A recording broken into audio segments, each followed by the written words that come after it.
करेंगे Rajasthan RT board परीक्षा 2025 का जो पेपर दोस्तों आ चुका है, ऐसा पेपर आपको देखने के लिए मिलने वाला है। ये है आरटी क्लास का 2.5 घंटे का एग्जाम होगा और मैक्सिमम मार्क्स 80 नंबर है। फुल आंसर की आपको बता जाएगी। तो बात करते हैं यहाँ पे फर्स्ट क्वेश्चन के बारे में। क्वेश्चन नंबर 1 है परिमेय संख्याओं के लिए योज्य तस्मक है। योज्य तस्मक का मतलब जो होता है वो होता है कि उस संख्या में वही ऐड करें। योज्य तस्मक का मतलब होता है उस संख्या में क्या ऐसा ऐड करें कि वही सेम संख्या आ जाए। तो परिमेय की संख्याओं के लिए मान लो कि 0 में क्या ऐड करूं 0 तो क्या आ जाएगा 0, 1 में क्या ऐड करूं कि 1 आए तो 0 तो 0, 2 में क्या ऐड करेंगे तो यहाँ पे 1 आ जाएगा, 2 में क्या ऐड करें कि 2 ही आए 0। तो इसका आंसर आएगा answer number B, option B. Next question जो है हमारा वो है रैखिक समीकरण के हल होते हैं। जितना रैखिक समीकरण के जो हल होंगे वो केवल और केवल एक हल होगा, ओनली वन सॉल्यूशन होगा। क्वेश्चन नंबर जो 2 है निम्नलिखित में से कौन सा विकल्प सत्य है, कि इसमें से कौन सा विकल्प सत्य है। सभी आयत वर्ग होते हैं, क्या सभी आयत वर्ग होते हैं क्या नहीं, सभी वर्ग आयत होता है। तो ये तो आपका असत्य कथन है। सभी वर्ग समांतर चतुर्भुज नहीं होते हैं, सभी जो वर्ग हैं वो समांतर चतुर्भुज होते हैं। तो ये भी आपका स्टेटमेंट गलत है। हमें जो ढूंढना है वो ढूंढना है सत्य। सभी वर्ग समलंब चतुर्भुज होते हैं, तो ये सही है कि सभी जो वर्ग हैं वो समलंब चतुर्भुज होते हैं। सभी पतंग सम चतुर्भुज होते हैं, ये स्टेटमेंट गलत है। तो इसका जो करेक्ट आंसर है वो option number C. Next question number 4 है निम्न में से कौन सी संख्या पूर्ण वर्ग संख्या है। निम्नलिखित में से कौन सी संख्या पूर्ण वर्ग संख्या है। पूर्ण वर्ग संख्या का मतलब उसका स्क्वायर रूट फाइंड करें, उसका वर्गमूल याद करें तो हमें एक एग्जैक्ट नंबर हमें मिल जाए। तो इसका जो आंसर आएगा वो आएगा 1681। अब जो 1681 को देखेंगे ये किसका वर्ग है तो आप ऐसे आराम से फाइंड कर सकते हो। यहाँ से मल्टीप्लाई करोगे तो आप इसको देखोगे तो इसको कर सकते हो। तो इसका ऑप्शन नंबर ड आएगा। क्वेश्चन नंबर जो 5 है निम्नलिखित में से सबसे छोटी हार्डी रामानुजन संख्या कौन सी है। निम्नलिखित में सबसे छोटी हार्डी रामानुजन संख्या कौन सी है 1729। ये आपको याद कर लेना फटाफट की ऑप्शन नंबर सी। तो इस टाइप के क्वेश्चन है ना जब एग्जाम में आते हैं तो बच्चा कंफ्यूज हो जाता है। क्वेश्चन नंबर 6 5 मीटर का 10 किलोमीटर से अनुपात क्या होगा। जब भी हम इस तरीके का क्वेश्चन करते हैं तो 5 मीटर बटा में लिखेंगे 10 किलोमीटर और इसको जब अनुपात में करेंगे तो दोनों यूनिट आपकी सेम होनी चाहिए। या तो मीटर को किलोमीटर में चेंज करें या फिर किलोमीटर को मीटर में चेंज करें। तो जब मैं यहाँ 5 लिख रहा हूँ तो 10 हमें पता है कि यहाँ पे 1000 आपका होता है, क्योंकि 1 kilometre is equal to 1000 metre. ये आपको याद होना चाहिए। तो मैंने दोनों यहाँ पे भी मीटर आ गया नीचे भी मीटर आ गया, मीटर से मीटर कैंसिल हो गया, इसको डिवाइड करेंगे तो ये आपका 2000 आएगा। तो 1:2000 ऑप्शन नंबर ब इसका करेक्ट आंसर आ जाएगा 1:2000। क्वेश्चन नंबर जो 7 है -4p और 7p का गुणनफल क्या है। -4p multiply 7p। तो जब नंबर माइनस से प्लस तो माइनस आ जाएगा 28 एंड p स्क्वायर, तो -28p²। Option number C is the correct answer. Question number जो 8 है उसमें चलते हैं कि -4 का -2 पावर लगी हुई तो का मान क्या होगा। तो -4 और -2। तो जब भी माइनस पावर लगी होती है तो सबसे पहले हमें उसको ऐसे लिखना होता है, नीचे जाता है तो नीचे जाएगा तो 1/, इसको सोल्व करेंगे तो कितना आएगा आंसर 16। तो 1/16 option number D the option इसका करेक्ट आंसर आ जाएगा। ये सभी को पता है कि a की पावर m लिखते हैं तो इसको लिखते हैं 1/a की पावर m। तो वो इसी कंसेप्ट पे बेस्ड क्वेश्चन आपका है। तो इस तरीके से जो भी ऑब्जेक्टिव क्वेश्चन थे वो आपके कंप्लीट हो गए। अब जो क्वेश्चन चलेंगे वो है वेरी शॉर्ट टाइप क्वेश्चन 9 से 12। तो वेरी शॉर्ट आंसर है जो 2-2 मार्क्स के क्वेश्चन आपके हैं। तो आप इसमें देखो -4/5 गुणा 3/7 का क्या आंसर होगा। तो जब मैं ऊपर वाले को मल्टीप्लाई करूंगा तो -12 होंगे, यहाँ पे जो 35। तो इसका जो करेक्ट आंसर आएगा वो -12/35 का इसका करेक्ट आंसर आएगा। तो सिंपल सा सवाल है, सिंपल आपको मल्टीप्लाई करना है। नेक्स्ट जो क्वेश्चन है वो है कि समीकरण 4x + 3 = 6 + 2x को हल कीजिए। हल करने का मतलब है कि यहाँ पे ये जो x है इसका मान याद करना है। तो आप देखो 4x + 3 = 6 + 2x। तो आपको x वाले टर्म्स एक साइड में कर लो तो 4x, ये 2x इधर आएगा तो माइनस का, तो 6 - 3 2x = 3। तो x = 3/2। तो इसका जो करेक्ट आंसर आ जाएगा वो आ जाएगा 3/2 की x की वैल्यू क्या होगी। नेक्स्ट क्वेश्चन नंबर जो 11 है वो है कि मानवी एक घनाभ बनाती है। क्या बना रही है घनाभ, जिसकी भुजाएं 5 सेंटीमीटर 2 सेंटीमीटर और 5 सेंटीमीटर। एक घन बनाने के लिए ऐसे कितने घनाभों की आवश्यकता होगी। एक घन बनाने के लिए कितने घनाभों की आवश्यकता होगी। तो ये आपसे क्वेश्चन पूछा है। तो आपको सबसे पहले इसके लिए ये करना पड़ेगा कि आपको पहले तो आयतन याद करना पड़ेगा, क्योंकि देखो सिंपल सा है कि एक घनाभ है, मतलब ये घनाभ आपका, और आगे पूछ रहा है कि एक घन बनाने के लिए ऐसे कितने घनाभ। तो मान लो कि वो घन ये है। अब इस घनाभ को बनाने के लिए कितने ऐसे घनाभ की जरूरत पड़ेगी। ये एक घन है, इस घन को बनाने के लिए कितने घनाभ की जरूरत पड़ेगी जो आपके स्टेप के। तो देखो आपको पता है कि ये जो घनाभ है ये छोटे छोटे, इनका जो आयतन है वो आयतन का फॉर्मूला क्या होता है L × B × H। तो L कितना है 5 × 2 × 2। तो कितना हो गया 20 सेंटीमीटर क्यूब, 20 सेंटीमीटर क्यूब। तो आपको जो क्वेश्चन पूछा है वो पूछा है कि हमें पूर्ण घन बनाने के लिए कितने घनाभों की आवश्यकता होगी। तो एक्चुअल में यही इसका करेक्ट आंसर होता है कि उसका वॉल्यूम भी न होना चाहिए। नेक्स्ट क्वेश्चन है 12 कोई वस्तु 18% जीएसटी सम्मिलित करने के बाद 1239 में खरीदी गई है। मान अब देखो इसमें सबसे मेन चीज क्या है कि सबसे पहले उसका कुछ प्राइस था, हमें नहीं पता, उसका मान लेते हैं प्राइस एक्स था, फिर उस पर जो लगा वो क्या लगा जीएसटी कितना परसेंट 18%। अब उसकी जो रेट है वो हो गई 1239 रुपए। इसका मतलब हमें पता है कि एक्स में यहाँ जो ये जो अमाउंट है ये क्या है एक्स प्लस जीएसटी लगी हुई है कितनी 18%। इसका जो सोल्व करने का तरीका है वो इस तरीके से है कि आपको मान लो कि वो एक्स है प्लस एक्स का 18% इज इक्वल टू 1239। तो आपको इस तरीके से इस क्वेश्चन को सोल्व करना है। तो देखो यहाँ से मैं जब एक्स कॉमन लूंगा तो 1 + 18/100 इक्वल टू 1239। फिर इसको इधर से लेके जाएंगे, यहाँ से आएगा 100, ये आ गया x × 118/100 इक्वल टू 1239। तो x ये मल्टीप्लाई होगा 1239 × 100/118। जब इसको डिवाइड वगैरह करेंगे तो इसका जो एक्चुअल जो करेक्ट आंसर आएगा वो आएगा 1050। आप सोल्व कर सकते हो। तो इसका जो एक्चुअल है बिफोर जीएसटी से वाली वस्तु का मूल्य क्या था तो वो होगा 1050 रुपये। नेक्स्ट क्वेश्चन है 13 बस आपको 13 में केवल और केवल आपको सत्य असत्य बताने हैं। अब देखो a की पावर m और a की पावर n, तो आपको पता है कि जब इस तरीके से डिवाइड होते हैं, बेस सेम होता है, वो डिवाइड होते हैं तो वो आपका माइनस में होता है, क्योंकि यहाँ प्लस में दे रखा है। प्लस कौन से केस में होता है, a की पावर m इंटू a की पावर n, मतलब बेस सेम और बीच में साइन किसका हो, मल्टीप्लाई का, तब ये पावर आपस में क्या हो जाती है, ऐड हो जाती है। ठीक है, नेक्स्ट है 2 की पावर -3, तो जब भी आपको पता है कि a की पावर -m होता है तो उसको लिखते हैं a की पावर m। तो आपको वैसे बताने सत्य असत्य है, तो ये तो आपका असत्य है। इसमें देखेंगे तो ये क्या लिखना, 1:2 की पावर 3, तो 1/8 है, तो ये तो 1/8 ही लिखा हुआ है, इसका मतलब ये क्या आपका सत्य है। नेक्स्ट है a की पावर 0 = 1, किसी के भी पावर 0 लगेगी तो उसका आंसर कितना आता है, 1, तो ये भी आपका सत्य है। 0.0016 का मानक रूप क्या है, तो यदि हम इसको देखेंगे तो हम देखो 0.0016, इसको मल्टीप्लाई किया मैंने 3 से और यहाँ पे भी 3 से, तो जब आप मल्टीप्लाई करोगे ना तभी ये किस में जाएगा, यहाँ पे आएगा, तो ये एक्चुअल में ये पूरा गलत है, तो असत्य आएगा। नेक्स्ट है रिक्त स्थानों की पूर्ति कीजिए, तो रिक्त स्थानों की पूर्ति करनी है जी। रिक्त स्थानों की पूर्ति करने के लिए अब आपको ये थोड़ा सा ध्यान देना है कि एक ठोस का पृष्ठीय क्षेत्रफल इसके फलकों के क्षेत्रफलों के योग के बराबर होता है, यहाँ पे जो आंसर आएगा वो आएगा के बराबर होता है। ठीक है, नेक्स्ट है घन का पृष्ठीय क्षेत्रफल खालिस्तान होता है। घन का पृष्ठीय क्षेत्रफल क्या होता है, 6 इंटू भुजा स्क्वायर, फॉर्मूला पूछा है बस, 6 इंटू भुजा स्क्वायर। नेक्स्ट क्वेश्चन है नंबर 3, 1 लीटर के बराबर होता है, तो 1 लीटर के बराबर कितना होता है, 1000 सेंटीमीटर क्यूब, ये याद होना चाहिए, डायरेक्ट पूछता है। तो 1 litre equal to 1000 centimetre cube. किसी ठोस द्वारा घेरा गया स्थान क्या कहलाता है, आयतन, क्या कहलाएगा, आयतन। नेक्स्ट है स्तंभ ए का स्तंभ बी से मिलान कीजिए। सिंपल से आपको बस ए का बी से मिलान करना है, तो ये जो क्वेश्चन है देखो ए मल्टीप्लाई हो रहा है, ये आएगा A B plus A C plus A D, तो ये वाला ऑप्शन कौन सा, ऑप्शन नंबर जी। नेक्स्ट है एक्स प्लस वाई माइनस ये, इसको आप तो कुछ क्वेश्चन तो देखो आप डायरेक्ट भी कर सकते हो कि एक्स का रिलेशन इसी से है, तो यही आएगा, यहाँ सोल्व करने की जरूरत नहीं है, 0 से मल्टीप्लाई हुआ तो सब कुछ 0 हो जाएगा, इसका मतलब ये इससे मिला सकते हो। तो ये नहीं है कि जो ऑब्जेक्टिव ये मैथ के वाले क्वेश्चन है सारे आपको सोल्व करने की जरूरत पड़े। क्वेश्चन नंबर जो 16 है उसमें बोला कि निर्माता कंपनी के विभिन्न वर्षों में की गई बिक्री निम्नलिखित आरेख द्वारा बताई गई है। ठीक है, तो following graph yearly sales figures from the manufacturing company, तो यहाँ पे ग्राफ थोड़ा ठीक ठाक से नहीं दे रखा, तो मैं आपको बता देता हूँ। ये जो है ये 2012 है, ये 2013 है, ये 2014 है, ये 2015 है और ये 2016 है, मतलब ये 2016, 2015, 2014, 2013, 12। तो अब आई थिंक ये पूरा कंप्लीट आपका हो गया। अब जो पूछा है वो ध्यान से समझना। पूछा कि 2012 में बिक्री कितनी थी, तो ये जो बिक्री है वो करोड़ में है, तो जब 12 पे जाऊंगा तो यहाँ पे है, तो एक्चुअल में कितने करोड़ की थी, 4 करोड़ की। कितने करोड़ की थी, 4 करोड़ की। नेक्स्ट है कि वर्ष 2016 में बिक्री कितनी थी, तो वर्ष 2016 में जाके देखो यहाँ से गए और ये गए, तो कितने करोड़ की हो गई आपकी, 8 करोड़ की। कितने करोड़ की, 8 करोड़ की। नेक्स्ट है वर्ष 2012-2013 की बिक्रियों में कितना अंतर था, तो वर्ष 2012 में तो 4 करोड़ है और 2013 में जो है वो एक्चुअल में आप ये देखो बीच में है, मतलब 7 करोड़ है, तो 7 करोड़, तो कितने का डिफरेंस आ गया, 3 करोड़ का। कितने का डिफरेंस आया, 3 करोड़ का। सबसे अधिक बिक्री किस वर्ष में, तो सबसे अधिक बिक्री आप देखो इस ग्राफ में ये वाला है, तो ये कौन सा ईयर आपका 2015, तो इसका करेक्ट आंसर कितना आ जाएगा 2015। और कितने करोड़ की हुई आप जाके देखोगे तो ये मैच कर रहा है किससे, 10 से, तो 2015 में 10 करोड़ की बिक्री हो गई। नेक्स्ट है question number part number B, सबसे बड़े सवाल है जो 4 नंबर के हैं, ये आपको देखना है और कैसे इसको सोल्व कर सकते हैं, तो आपको बढ़िया इसका आंसर हम बताते हैं आगे आपको। पाइथागोरन त्रिक याद कीजिए जिसकी एक सबसे छोटी संख्या 12 है। ठीक है, सबसे छोटी संख्या 12 है, तो आप ये देखो कि जो भी संख्या दी जाती है तो उसको हमें 2m मानना पड़ता है, 2m = 12 पाइथागोरन ट्रिपलेट मानने के लिए, क्योंकि जो पाइथागोरन ट्रिपलेट होते हैं वो 2m, m² - 1 और m² + 1 होता है, ये याद रखना है। 2m क्या होती है, जो सबसे छोटी संख्या होती है वो 2m होती है, तो 12, तो इसका मतलब m की वैल्यू 6 है, तो देखो पहला नंबर तो 2m तो 12 आ गया जी। नेक्स्ट m की वैल्यू 6 आ गई, इसका मतलब m² - 1 फाइंड कर सकते हैं, तो 6² - 1 35, फिर यहाँ पे m² + 1 6² + 1 37, एक्चुअल में ये जो नंबर आए ये हो गया 35 और ये हो गया 37, तो पाइथागोरन ट्रिपलेट आपके सारे हो गए। नेक्स्ट है क्वेश्चन नंबर 18, एक टीवी 21,000 में खरीदा गया है, इसका मतलब उसका जो परचेजिंग प्राइस है वो कितना है, 21,000। ठीक है, 21,000 में खरीद लिया जी, ठीक है जी।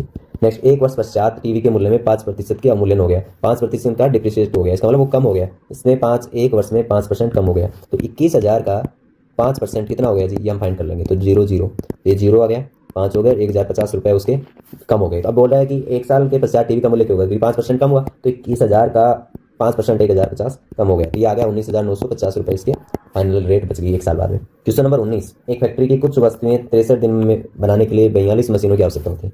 एक फैक्ट्री कुछ वस्तुएं 63 दिन बनाने के लिए 42 मशीनों की आवश्यकता, तो मान लेते हैं कुछ वस्तुएं 63 दिन में बनाने के लिए कितनी मशीनों की जरूरत पड़ती है, 42। उतनी ही वस्तुएं 54 दिन बनाने के लिए कितनी मशीनों की आवश्यकता होगी, उतनी मशीनें 54 दिन में बनाने के लिए मान लेते हैं x मशीनों की जरूरत पड़ेगी। तो सिंपल सा m से m गया, 63 × 42/54, ये आपकी वो आएगा। तो इसको जब मैं यहाँ से करूँगा तो 9 × 63, 9 × 6 = 54, 6 × 7 = 42, तो 49 इसका करेक्ट आंसर आ जाएगा। तो 49 मशीनों की जरूरत पड़ेगी।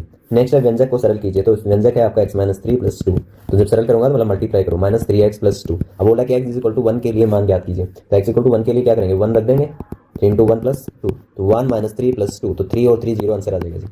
ठीक है। नेक्स्ट क्वेश्चन है 21। एक भवन में 22 बेलनाकार खंभे, 22 खंभे हैं, लेकिन क्या साइज किस टाइप के हैं वो? बेलनाकार। प्रत्येक खंभे की त्रिज्या, मान लेते हैं कि ये बेलनाकार है और इसकी जो त्रिज्या है वो है 21 सेंटीमीटर और जो उसकी हाइट है वो 6 मीटर। अब देखना, इसकी हाइट मीटर में दे रखी है और त्रिज्या सेंटीमीटर में दे रखी है। 8 फुट प्रति वर्ग मीटर की दर से सभी खंभे के वक्र पृष्ठीय क्षेत्रफल, वक्र पृष्ठीय क्षेत्र का मतलब ये वाला आएगा, पर पेंट कराने का है तो वक्र पृष्ठीय क्षेत्रफल होता है 2 पाई आर एच। तो 2 इंटू पाई 22/7, आर है आपका 21, हाइट है 6, तो इसको 600 मान सकते हो यदि मीटर में बात करते हो तो। फिर आपको बता रखा है क्यों इसको, आप एक वाली बात तो ये कि इसको सेंटीमीटर में चेंज मत करो, मीटर में करो, क्योंकि आपको जो खर्चा दे रखा है वो प्रति वर्ग मीटर में दे रखा है। तो मैं यहाँ से आपका इसको मैं 100 करता हूँ, इसको नहीं करता हूँ, ठीक है। इंटू, क्योंकि वो प्रति वर्ग मीटर का खर्चा है तो इंटू 8 आ जाएगा टोटल। तो टोटल वैल्यू आ जाएगी आपकी, ये देखो 40 और ये 44 इंटू ये 3 से मल्टीप्लाई होगा तो इंटू 3 इंटू 6 इंटू 8/100। तो इसको जब सोल्व करोगे तो इसका जो आंसर आएगा वो आएगा आपका, ये आएगा आपका 1393.92, इसका करेक्ट आंसर हो जाएगा। नेक्स्ट क्वेश्चन चलते हैं 22 जो क्वेश्चन है वो निम्नलिखित तालिका में रेखिक आलेख बनाना है। वर्षों में नगर की दुर्घटनाओं की संख्या दिखा रखी है। तो देखो दुर्घटनाओं की संख्या दिखा रखी है, 2013 में 80 हुई थी, 2014 में 100 हुई थी, 2015 में ये हुई थी एंड ये हुई थी। तो हमें सबसे पहले तो यहाँ पे जाके मान लेता हूँ मैं ये एक्स एक्स बना दिया और ये बना दिया मैंने वाई एक्स, ये हो गया आपका 0, ठीक है। अब आपको ईयर बनाना है तो ईयर बना दिया ये 2013, 2014, 2015, 2016 ईयर बन गए, ठीक है। अब ईयर बनने के बाद आपको इनको दिखाना, अब इसका जो ग्राफ है वो इस तरीके से लेना पड़ेगा आपको कि क्या कैसे आएगा, तो ठीक है। तो जैसे मैंने यहाँ पे लिया 20, 40, 80, 100, मतलब 120 इस टाइप से, फिर 140 और 160। तो 2013 में 80, 2014 में 100, ये थोड़ा आपको ग्राफ को देखना है कितना, 2015 में 150, ये ऊपर चला जाएगा, और 2016 में 120। इसका ग्राफ ये गया एंड ये आया, ठीक है। वैसे यहाँ पे स्केल भी लिखना पड़ता है कि आपने x on the x axis, एक बॉक्स इक्वल टू एक वर्ष, ये मान लिया। अब 2 भी ले सकते हो, 3 ले सकते हो, और यहाँ पे मानना पड़ेगा कि एक बॉक्स इक्वल टू 20 दुर्घटना, क्योंकि देखो यहाँ पे आपने केवल 20 कर लिया था, 20 थे, 40 थे, 80 थे ना। ये इस तरीके से इस क्वेश्चन को सोल्व आप कर सकते हो। अब आते हैं निबंधात्मक क्वेश्चन, जो 8 नंबर के क्वेश्चन है। खेल दिवस के दिन किसी दुर्घटना में विभिन्न वस्तुओं की बिक्री नीचे दी गई है कि क्रिकेट बैट की 3200 रुपये की हुई, फुटबॉल की 800 की हुई, वॉलीबॉल की 1600 की हुई, गेंद की 1200 की हुई, अन्य की 400 की हुई, कुल की 772 की हो गए। अब हमें से आंकड़ों का पाई चार्ट बनाना है। तो जब भी पाई चार्ट बनाते हैं तो टोटल के साथ सबसे पहले हमें परसेंटेज और परसेंटेज को डिग्री में चेंज करना पड़ता है। क्या करना पड़ता है, पहले हमें परसेंटेज और परसेंटेज को किसमें चेंज करना पड़ता है, डिग्री में, ठीक है। क्योंकि पाई चार्ट क्या होता है आपका 360 डिग्री होता है, अब 360 में किसका कितना पोर्शन आएगा ये सब किससे डिसाइड होगा, डिग्री से। तो डिग्री कहाँ से मिलेगी आपको, परसेंट में, क्योंकि इसको पूरे को कितना परसेंट मानते हैं, 100% मानते हैं। तो इसका इसके लिए सिंपल सा है कि आपको ये देखना है कि कितना परसेंट उसका भाग जाएगा। तो सबसे पहले तो इनको सबको डिवाइड करते हैं टोटल से, ये divided by 7/200, divided by 7/200, by 2 7/200 और डिवाइडेड बाई 7/200, ठीक है। और फिर इसको जो इसका जो रिजल्ट आएगा उसको डिवाइड करते हैं 360 से, इसका जो रिजल्ट आएगा उसको 360, क्योंकि यहाँ से तो परसेंटेज पार्ट आ गया, ठीक है। तो इसका जो आंसर आ रहा है 160 डिग्री, इसका जो आंसर आएगा वो आएगा 40 डिग्री, इसका जो आंसर आएगा 80 डिग्री। जब इसको 360 से मल्टीप्लाई करोगे तो इसका 60 डिग्री और इसका 20 डिग्री। इसका मतलब जब ग्राफ बनाओगे तो ये ग्राफ बन गया, ठीक है। और सबसे पहले मैं यहाँ से गया, मुझे पता है कि 160 डिग्री ये लो जी बन गया जी, 160 डिग्री ये किसका गया है, क्रिकेट बैट का। फिर उसके बाद में 40 डिग्री ले लो, यहाँ से आता है, ये किसका है जी, फुटबॉल का, ठीक है। फिर बाद में 40 के बाद में ये लो जी 80 ले लो जी, 80 डिग्री ये किसका है जी, वॉलीबॉल का जी, ठीक है। फिर 60 ले लो जी, ये लो, और ये 20 आपका अदर आ गया, और 60 डिग्री जो है वो किसका आ गया, बॉल का। तो इस तरीके से आराम से आप बना सकते हो, इसमें कोई दिक्कत वाली बात है नहीं, ठीक है। अब या फिर इसके अलावा नीचे एक सवाल और दे रखा है आपको, एक सवाल दे रखा है कि बताइए इसका भी आपको क्या बनाना है, पाई चार्ट बनाने के लिए वही तरीका कि आपको टोटल निकालना है सबसे पहले। तो टोटल देखो एक दिन 8 से 14, 8 22 तो 24 घंटे हो गए। तो आपको क्या करना है, इसको डिवाइड करना 24 से, और जो रिजल्ट आए उसको मल्टीप्लाई करना है 360 से, डिवाइडेड बाई 24 और रिजल्ट आए उसको 360 से, डिवाइडेड बाई 24 इंटू 360, मतलब यहाँ जो टोटल आ रहा है उसे डिवाइड करना है हमेशा 360 से मल्टीप्लाई करना है, 360 एंड 360। तो इसका जो आंसर आएगा यहाँ 120 आ रहा है, उसके बाद में यहाँ पे 90 डिग्री आ रहा है, उसके बाद में यहाँ पे 60 डिग्री आ रहा है, यहाँ पे 60 डिग्री आ रहा है और यहाँ पे 30 डिग्री आ रहा है। अब इसका ग्राफ बनाने में कोई दिक्कत नहीं है। सबसे पहले 120 बना, 120 का 90 बना, फिर 90 का 60 बना, फिर हमने 60 बनाया और फिर 30 बनाया, और इनके नाम लिख देंगे कि इसका कितना आया था। तो इस तरीके से ये सवाल भी आपका कंप्लीट हो जाएगा। नेक्स्ट क्वेश्चन है, किसी समांतर चतुर्भुज में 2 आसन कोणों के माप बराबर होते हैं। समांतर चतुर्भुज के सभी कोणों के माप याद कीजिए, मतलब किसी समांतर चतुर्भुज के 2 आसन कोणों का माप बराबर है। बराबर का मतलब होता है कि अब आपको ये देखना है कि आसन कोणों का मान, जैसे मान लो कि ये समांतर चतुर्भुज है P, Q, R और S। आसन कोण का मतलब ये कंटिन्यू 2 आसन, तो angle P plus angle Q वैसे तो इन दोनों का माना समांतर शत्रुघ्न कितना डिग्री होता है 180 और एक रिलेशन और दे दिया कि P इक्वल टू Q। तो इसका मतलब जो एंगल P और ये कितने डिग्री के हो गए 90 डिग्री के। तो ये 90 का आ गया, ये 90 का आ गया, इसका मतलब ये बचे हुए भी कितने डिग्री के आ जाएंगे 90। उसके अलावा एक सवाल और दे रखा है, हेल्प एक समांतर शत्रुभुज है, वो 4 सेंटीमीटर है, यहाँ से यहाँ तक 4 सेंटीमीटर। इसका मतलब ये भी कितना सेंटीमीटर आएगा 4 सेंटीमीटर के। समांतर शत्रुभुज में विकर्ण आपस में समद्विभाजित होते हैं। HL P से 5 अधिक है, HL P से 5 अधिक है, तो HL P से P तो कितना है 8, HL कितना हो गया 5, उसको डिवाइड ऐड कर दो 13, तो 13 है, तो इसका मतलब ये कितने हो जाएंगे 6.5 और 6.5, तो OH आपसे पूछा है तो 6.5 मिल जाएगा इसका आंसर। इस तरीके से क्वेश्चन आपका कंप्लीट होता है। नेक्स्ट है क्वेश्चन नंबर 25 और ये लास्ट सवाल है। तो ये व्यंजकों के गुणनखंड पूछ रहा है कि व्यंजकों के गुणनखंड याद कीजिए। तो x² + 7x + 12, तो आपको करना है कि स्प्लिट करेंगे तो यहाँ पे 3x + 4x + 12, क्यों क्योंकि ऐड करें तो 7x है, मल्टीप्लाई करें तो 12x², तो 3 को 4 से मल्टीप्लाई करेंगे 12x², यहाँ से x को मिलेंगे तो x + 3 + 4 + x + 3, तो एक्चुअल में x + 4 और x + 3 ये आपका आ गया। इसी तरीके से आप जो नेक्स्ट क्वेश्चन करोगे उसको देखोगे तो उसका कितना आएगा x² - 8x + 16, तो x² - 4x - 4x + 16, क्यों मल्टीप्लाई करें तो +16 x² और माइनस, तो x 4 फिर -4 को मिले x - 4, तो x - 4 तो x - 4, यदि इसको ऐसे लिखना चाहो तो x - 4 का होल स्क्वायर भी आ जाएगा। ये भी हो गया और ये भी हो गया।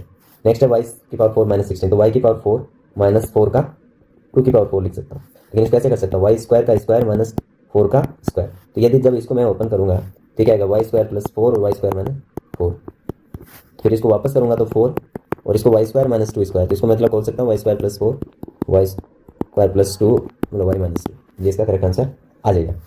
ठीक है। नेक्स्ट इसी तरीके से यदि इसका करें हम फोर्थ वाले का, तो फोर्थ वाले का क्या करेक्ट आंसर आएगा ये हम देख सकते हैं 4x² - 8x + 4, तो जब मैं 4 को मैं लेंगे तो x² - 2x + 1, तो x 4 और ये बन रहा है x - 1 का होल स्क्वायर। ठीक है, तो इस तरीके से ये सारा सवाल आपका कंप्लीट हो गया।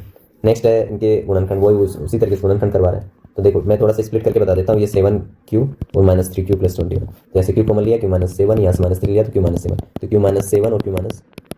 इसी तरीके से यदि इसको देखेंगे तो p² + 6p - 16, तो इसको जब देखूंगा तो आप देखो p² + 8p - 2p - 16, तो p + 8 और -2 लेंगे तो p + 8, इसका मतलब p - 2 एंड p + 8 इसका आंसर है m⁴ वही है, मतलब सेम से ही है सवाल -81, m⁴ माइनस इसको ऐसे कर सकता हूँ m² की पावर स्क्वायर और 9², एक बार m² + 9 और m² - 9, तो m² + 9 तो कुछ नहीं होगा, लेकिन यहाँ पे m² - 3² कर सकता हूँ, तो m² + 9 और m + 3 और m - 3, इसका भी हो गया। इसी तरीके से आप इसका भी देख सकते हो, लास्ट वाले का भी।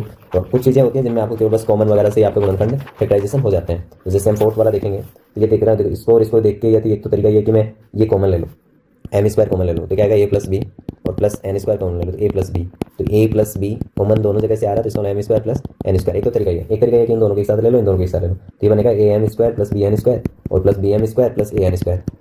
तो मैं यहाँ से कॉमन जब मैं ले रहा हूँ तो ये कुछ नहीं आ रहा, बट इसके साथ ही आएगा, तो यही इसका करेक्ट आंसर हो जाएगा। इस तरीके से हमने ये पूरे क्वेश्चन से सोल्व कर लिया और ये पेपर बहुत ही इंपॉर्टेंट है, बोर्ड में सेम इसी टाइप का सवाल आएंगे, तो आपको इस पेपर को पूरा देखना है, अच्छे से देखना है, एक क्वेश्चन के सोल्यूशन करवाएं। और यदि आपने अभी तक चैनल को सब्सक्राइब नहीं किया तो चैनल को सब्सक्राइब कर दें। ये पेपर को